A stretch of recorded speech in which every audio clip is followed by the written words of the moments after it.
Donc, ce qu'on fait maintenant, c'est nous faisons une série dans l'épître aux Romains. Et aujourd'hui, nous serons dans le chapitre 3. On va finir le chapitre 3. On étudie le livre verset par verset. Donc, ce qu'on a...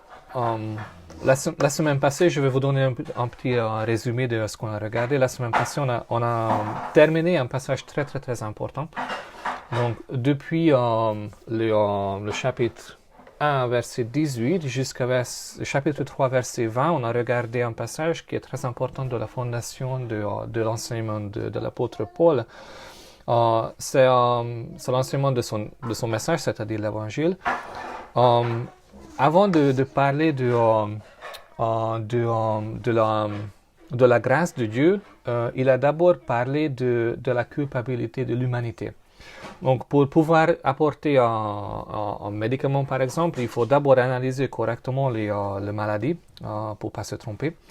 Et ce qu'on a vu jusqu'ici, jusqu'à la semaine passée, c'était exactement ça. On a vu que Paul a parlé de 3 groupes de personnes qui existent aujourd'hui. Et on a vu que le premier groupe, c'était les pécheurs notoires. Ce sont des gens qui se fichent complètement de Dieu et qui vivent sans lui, qui ignorent tout. On a vu que Dieu a créé la nature et la terre d'une façon absolument merveilleuse. Et les gens n'ont pas d'excuses parce qu'au lieu de contempler Dieu pour qui il est, ils décident de faire leur volonté et décident de se plonger dans le péché. Et ils ne veulent pas ouvrir les yeux. Le deuxième groupe, c'était les moralistes. C'est les gens qui essaient de vivre une vie morale et pour se justifier devant Dieu, ce qu'ils font, c'est ils se justifient en dénonçant le péché du premier groupe. Je ne suis pas comme eux. Donc ça, il se plonge dans le péché, il fait n'importe quoi. Moi, je vis une vie quand même relativement correcte. Donc je suis mieux, je suis plus acceptable à Dieu. Et on a vu que Paul a parlé qu'en fait, ce n'est pas le cas. Et le troisième groupe, c'était peut-être le pire, c'est les gens religieux qui se confient dans leur dévotion religieuse, et même si c'est de leur dévotion de vrai Dieu, et qui se justifient devant Dieu dans leur obéissance aux instructions de Dieu. Et on a vu que ni le premier, ni le deuxième, ni le troisième groupe ne peuvent pas se justifier devant Dieu parce qu'ils n'arrivent pas à l'auteur de la sainteté de Dieu. Et souvent, très souvent, et la plupart des cas, ils ratent même le niveau de leur propre exigence. Donc, ce qu'on a vu, Paul a résumé tout son enseignement qu'on a vu depuis le chapitre 1 jusqu'à chapitre 3 dans ce verset-là. Et j'espère que vous voyez. Donc, c'est Romains 3, verset 22-23. Car il n'y a aucune différence entre les hommes. Tous, sans distinction, ont péché et ont perdu la beauté glorieuse dont Dieu avait revêtu l'homme. Tous ont manqué le but qu'il leur avait assigné dans son plan. Personne ne saurait prétendre d'être approuvé de Dieu, ni accéder à sa glorieuse présence. Donc, quand on passe devant le médecin, il nous dit nous avons un cancer, c'est ça. Et ça peut être un peu déstabilisant. Mais, on a vu la semaine passée qu'il y a un mais. Et c'est très important. Et quelles sont les conséquences de ce mais? Le prochain verset en Romains 3 nous dit, verset 24, c'est pourquoi Dieu offre à tous un don. Tous peuvent à présent être justifiés, c'est-à-dire déclarés justes aux yeux de Dieu, par pure grâce. Ils reçoivent cette faveur comme un cadeau immérité de la générosité divine. Et cela est possible parce que Jésus-Christ a accompli tout ce qu'il fallait pour nous libérer, parce qu'il s'est donné lui-même en rançon pour nous. Dieu ne nous pardonne pas à cause de nos actes. Dieu nous pardonne malgré nos actes. Pas plus grâce. On ne peut rien faire, on ne peut rien y ajouter, on ne peut rien en enlever. Et le mot ici qu'on trouve dans la Bible, c'est le mot rançon. C'est quelque chose de très, très, très intéressant. Dans d'autres Bibles, on trouve le mot libération ou rédemption. C'est un mot intéressant et très, très, très important. Ce mot comporte l'idée de racheter quelque chose pour un certain prix. de racheter quelque chose pour un certain prix. Le rançon, au début, c'était l'argent payé pour racheter un prisonnier de guerre. Et plus tard, cette expression était utilisée aussi pour la libération des esclaves, évidemment contre un paiement. Nous sommes rachetés. Tout ce qui appartient à Jésus sont rachetés. Nous étions les esclaves du péché et nous avons amassé une énorme dette contre Dieu. Mais Dieu, volontairement, il a payé le prix de notre rançon. Ça lui coûtait vraiment, vraiment cher. Ça lui coûtait la croix. Mais pour nous, il offre gratuitement. Et quand Dieu nous a rachetés, on a devenu les siens. C'est vraiment l'idée qu'on a devenu les siens. Il nous a rachetés pour lui. Et nous n'appartenons plus au péché ni à nous-mêmes, mais nous sommes la possession de Dieu. En Corinthiens, Paul parle de ça comme ça. Ou bien aurez-vous oublié que vos corps est le sanctuaire même du Saint-Esprit qui vous a été donné par Dieu et qui maintenant demeure en vous? Vous n'êtes donc plus les maîtres de votre corps et ne vous pouvez pas en disposer à votre gré. Vous ne vous appartenez plus à vous-même, car c'est un grand prix que vous avez été racheté. Honorez donc Dieu et rendez-lui gloire par votre corps même, aussi bien que par votre esprit, car tous deux appartiennent à Dieu. Et c'est une bonne nouvelle, c'est vraiment, vraiment une bonne nouvelle, le résultat de ça. Parce qu'il n'y a personne d'autre qui est digne d'être notre propriétaire que Jésus. Parce que si ce n'est pas Dieu, c'est le péché. Il n'y a pas d'autre choix. Et avec Dieu, c'est infiniment mieux. Paul nous exhortera plus tard dans l'épître Romains, en chapitre 12, en disant: je vous demande donc, frères, à cause de bonté que Dieu vous a témoigné, de lui consacrer votre être tout entier, que votre corps, vos forces et toutes vos facultés soient mises à la disposition comme une offrande vivante, sainte et qui plaise à Dieu.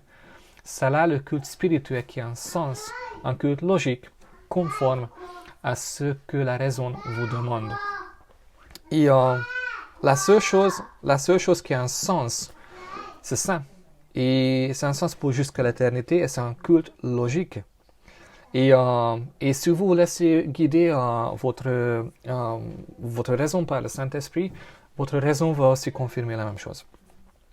Donc ce qu'on a fait, on a terminé avec le verset 24, mais on était tout au milieu d'une phrase de Paul, donc je vais relire verset 24 et après on va continuer jusqu'au 26.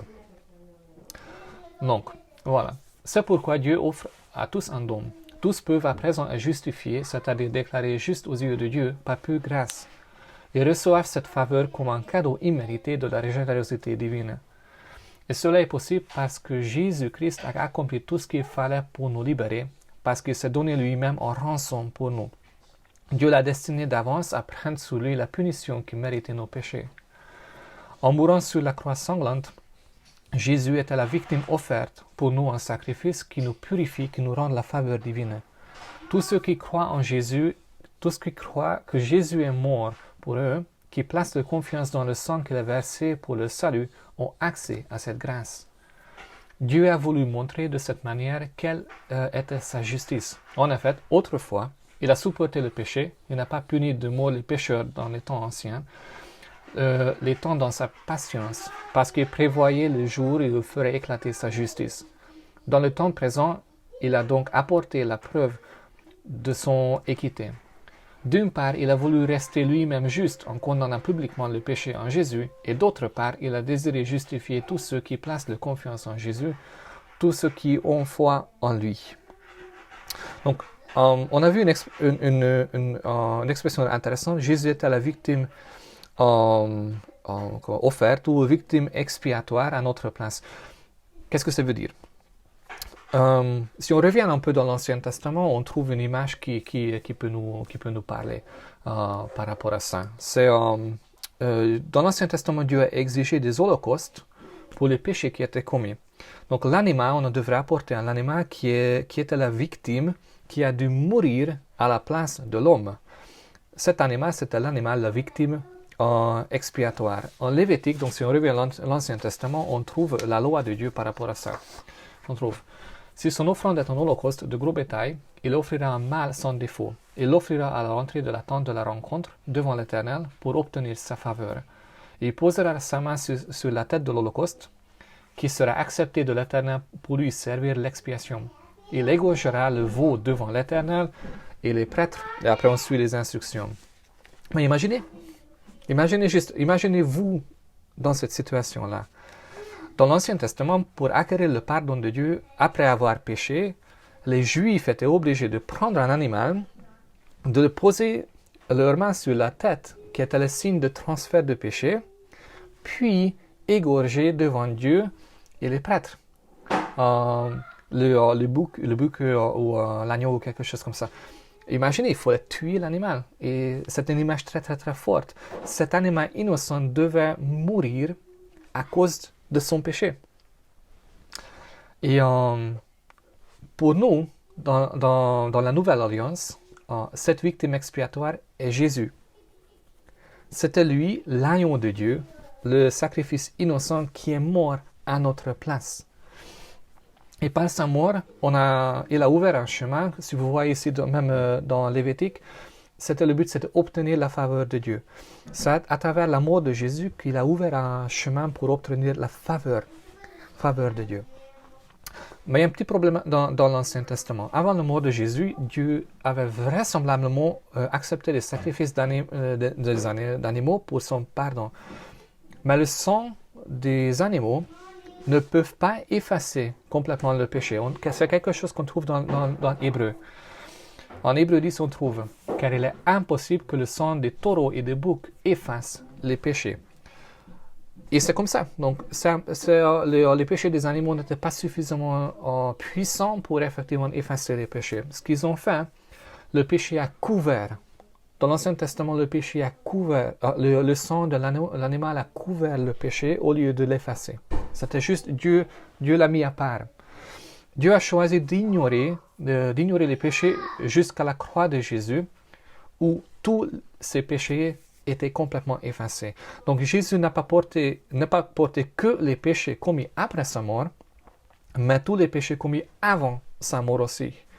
Dieu, qui savait d'avance que Jésus allait mourir, a déclaré juste les hommes offrant des sacrifices avant Jésus à cause de la croix. Donc tout l'Ancien Testament, tout le pardon, effectivement, tout le pardon des péchés était déjà en Jésus, et dans le Nouveau Testament, c'est toujours en Jésus.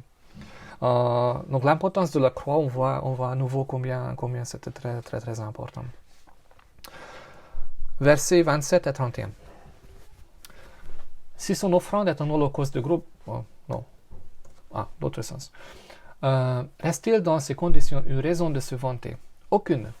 Et comment toute possibilité de s'enorgueillir a-t-elle disparu? Par le régime de la loi qui exige de l'homme des efforts et des œuvres? Certes non. Seul le régime de la foi exclut toute velléité de gloire humaine, parce que nous accédons à la vie nouvelle, non par nos mérites, mais uniquement en nous appuyant sur ce que le Christ a accompli pour nous. Voilà donc ce que nous affirmons. L'homme retrouve sa vraie position vis-à-vis de Dieu. Il a déclaré juste, non pas en accomplissant les œuvres qu'il exige la loi, mais en plaçant sa confiance en Dieu et en acceptant ce qu'il lui offre. Je vous demande, Dieu ne serait-il que le Dieu des Juifs? Les sauverait-il eux seuls à l'exclusion des autres hommes? Non. Il n'y a qu'un seul Dieu qui est le Dieu de tous les hommes juifs et non juifs. Il accepte et justifie les Juifs qui croient. Il accepte aussi et justifie par la foi les gens de tous les peuples. La foi abolit-il la loi? Ou bien utilisons-nous la foi pour ôter sa valeur à l'Ancien Testament? Au contraire, nous affirmons la loi et nous rendrons son vrai sens. Ok, de quoi il parle? Paul nous parle de deux lois différentes. Il a le régime de la loi, c'est-à-dire l'Ancien Testament de Moïse, et le régime de la foi en Jésus. Et c'est assez facile à comprendre parce que, par exemple, j'habite en France, mais je travaille en Belgique. Évidemment, hors les épidémies. Mais à la maison, c'est la loi française qui est applicable. Mais dès que je traverse la frontière, je suis obligé d'obéir les lois belges. En Colossiens, Paul nous dit qu'il nous a délivrés du pouvoir des ténèbres et il nous a transférés dans l'éternel royaume de son Fils bien-aimé. Donc nous sommes dans un autre royaume. C'est de différentes lois qui s'appliquent. Il y a presque 2 ans déjà en arrière, on a fait une étude, on a regardé l'importance de l'évangile. Donc la série c'était 813 de l'évangile, donc Léa était là. On a étudié les différences entre vivre sous la loi et sous la foi. Quelles sont les conséquences des deux? Et je vais vous montrer un peu, c'est une auto-évaluation qu'on devrait faire, mais je vais vous montrer vraiment les images et vous allez comprendre le sens. D'un côté, vous allez voir sur l'écran un orphelin. C'est la personne qui représente celui qui vit sous la loi, donc essaie d'acquérir la faveur de Dieu. Et l'autre côté, c'est l'enfant, le fils et la fille, qui a déjà acquis la faveur de Dieu à cause de sa foi en Jésus. Et si on va regarder la différence, les contrastes sont vraiment, vraiment grands. L'orphelin n'a pas de relation personnelle avec Dieu dans le quotidien. L'enfant se sent libéré de l'inquiétude parce que Dieu l'aime. L'orphelin s'inquiète pour des amis, de l'argent, de l'école, des notes, etc. L'enfant est en train d'apprendre à vivre dans une relation quotidienne avec Dieu. L'orphelin pense que personne ne se soucie de lui. L'enfant n'a pas peur de Dieu. L'orphelin classe tout en 2 catégories, succès ou échec. L'enfant se sent pardonné et entièrement accepté. L'orphelin a besoin de faire bonne impression. L'enfant a fait confiance à Dieu tous les jours pour son plan souverain à sa vie. L'orphelin se sent coupable et condamné. L'enfant, sa première réaction est la prière. L'orphelin peine à faire confiance à Dieu. L'enfant est content de ses relations humaines parce qu'il est accepté par Dieu. L'orphelin a besoin de trouver une solution à ses problèmes. L'enfant est libre de se faire un nom. L'orphelin n'est pas très enseignable, mais l'enfant est enseigné par les autres. L'orphelin est sous la défense lorsqu'il est accusé d'une erreur ou d'une faiblesse. L'enfant est ouvert à écouter la critique parce qu'il se repose dans la perfection de Christ. L'orphelin doit avoir raison et l'enfant est capable d'examiner ses motivations. L'orphelin manque de confiance en soi. L'enfant est capable de prendre des risques, même à échouer. L'orphelin se sent découragé et vaincu. L'enfant est encouragé par l'esprit qui travaille en lui. L'orphelin est têtu dans ses idées, motivations, opinions. L'enfant est capable de voir la bonté de Dieu même dans les périodes difficiles. L'orphelin, sa solution à l'échec, essayer plus fort. L'enfant est content de ce que Christ lui a donné. L'orphelin a une attitude de critique, se plaindre et être amer, mais l'enfant fait plus confiance au Saint-Esprit que lui-même. L'orphelin démolarise et détruit les autres. L'enfant est conscient qu'il ne peut pas changer les gens et résoudre tous les problèmes. L'orphelin est un analyste parfait des faiblesses des autres. L'enfant est capable de confesser ses fautes aux autres. L'orphelin a tendance à se comparer aux autres, mais l'enfant n'a pas besoin d'avoir toujours raison. L'orphelin se sent incapable de vaincre la chair et le péché, mais l'enfant n'a pas besoin d'être apprécié par les gens. L'orphelin a besoin de contrôler la situation et les gens, mais l'enfant voit de plus en plus de victoires sur la chair. L'orphelin cherche sa satisfaction dans les titres et dans les positions, mais l'enfant fait de la prière en temps vital et continu de la journée. L'orphelin cherche la satisfaction dans ce qu'il possède, mais pour l'enfant, Jésus devient en plus le sujet de ses conversations. Pour finir, l'orphelin a tendance d'être motivé par l'obligation, le devoir, et non par l'amour. Mais l'enfant trouve la vraie satisfaction dans son âme, en Dieu.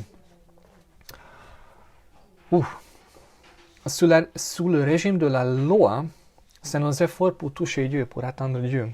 Sous le régime de la foi, c'est la grâce de Dieu qui fait tout pour nous sauver. Et ce qui est très très très important, en Christ, nous vivons sous le régime de la foi. Donc c'est l'enfant. Même si nous devons lutter contre notre humaine, qui nous pousse vers la mentalité, toujours vers le gauche, toujours vers la mentalité du régime de la loi. Ce qu'on a vu aussi dans le texte que je viens de lire, c'est que les Juifs pensaient être le peuple élu de Dieu, qui est juste parce qu'ils étaient le peuple élu de Dieu. Mais comme on a déjà vu plusieurs fois dans nos études de l'Épître aux Romains, le but de Dieu dans son choix de choisir le peuple d'Israël n'était pas de créer un peuple arrogant, mais de chercher un outil pour montrer sa grâce et sa puissance à toutes les nations à travers de son peuple choisi. Les Juifs ont mal interprété Dieu. Ce n'est que les Juifs qui peuvent acquérir la faveur de Dieu comme ils pensaient. Il n'y a qu'un seul Dieu, de toute façon. Donc, pour les autres, ils peuvent acquérir la faveur de qui alors si Dieu se fiche d'eux? Mais on voit que Dieu n'a pas de favorites. Il accepte tout le monde qui vient de lui avec un cœur sincère.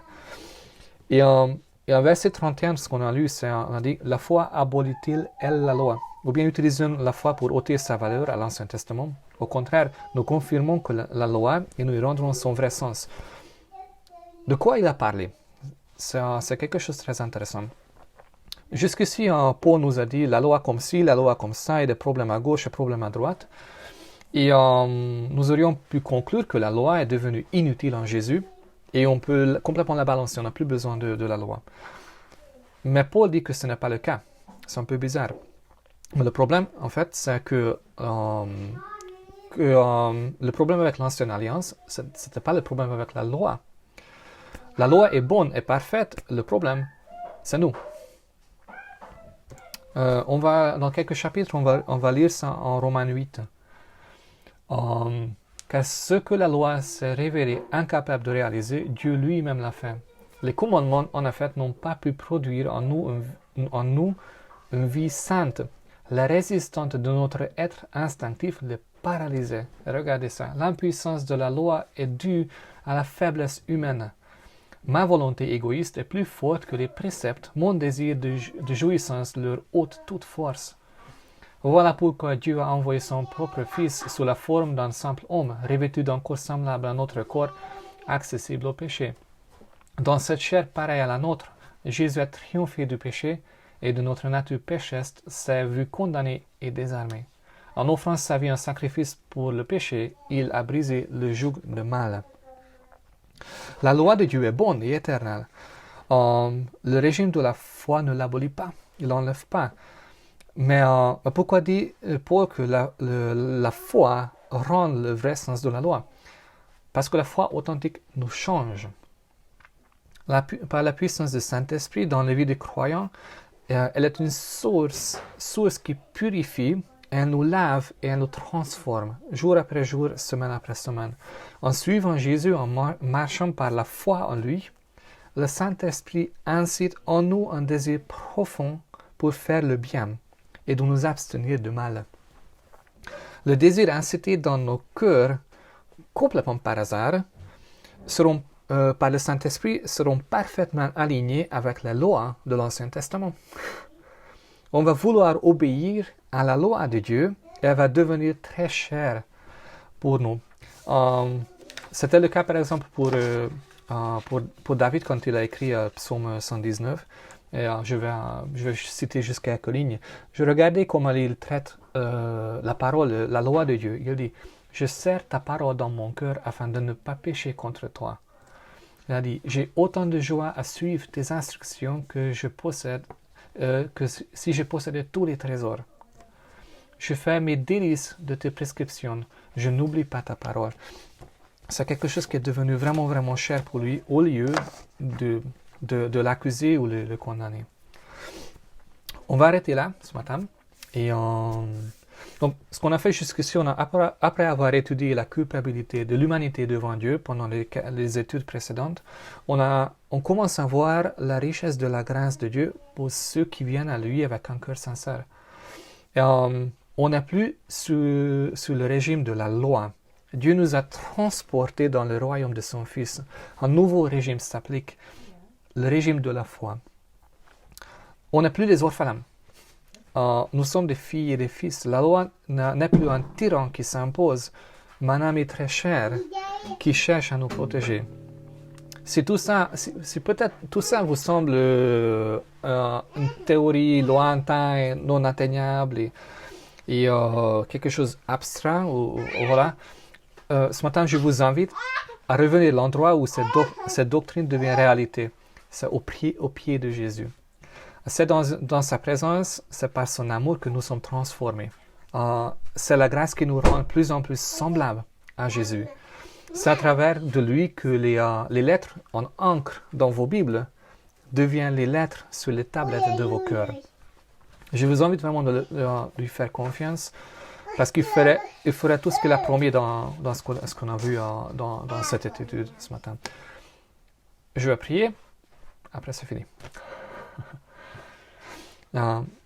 Seigneur, les études précédentes, quand on a vu la culpabilité de l'humanité, c'était quand même un peu sombre. Mais depuis cette étude, ce qu'on voit, c'est vraiment que c'est quelque chose de vraiment glorieux. Ton amour et ta grâce que tu manifestes pour nous est incompréhensible. Seigneur, merci de nous avoir ouvert un chemin, qu'on peut venir à toi, et c'est le même chemin que tu nous sauves, c'est le même chemin, c'est le même moyen que tu utilises pour nous conduire jusqu'à notre entrée dans l'éternité. Et Seigneur, je prie de prendre ces versets qu'on a lus ce matin et les mettre très profondément dans nos cœurs, toucher nos cœurs, transforme nos vies entières par ta parole et par la puissance de ton esprit. Que les mots dans nos Bibles ne soient pas uniquement dans nos Bibles, mais aussi ils soient dans nos cœurs et dans nos vies. Amen.